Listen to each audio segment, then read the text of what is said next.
તો મિત્રો અમે આવી ગયા છે આપણે લાલાભાઈને ઘા કાઢવા માટે. ત્યાં આપણે વિડીયો તમને બતાવશે આપણો વિડીયો. તો તમે કઈ રીતે ઘા કાઢે, કઈ રીતે આ ટેલર છે બતાવશે પૂરો વિડીયો જોવો તમે. અને અમે અત્યારે કામ કરીશું. દાણાનો દાણા હારા ચોખા હારા નીકળે છે. ટેબલનું કામ સારું છે અને દાણા બહુ સરસ દાણા નીકળે. એકદમ દાણા ક્વોલિટી સારી, એક નંબર ક્વોલિટી સારી. આ થેસર છે મૂળભાઈને મૂળ કાકાને થેસર એક નંબર છે.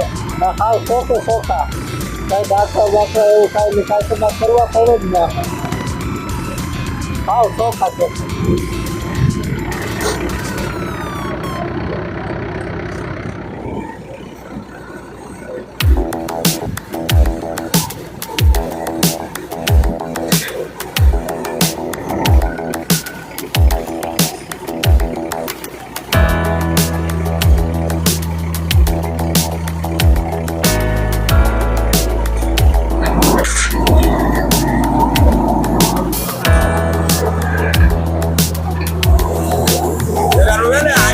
દાણા આવે ને આમ થવા દો.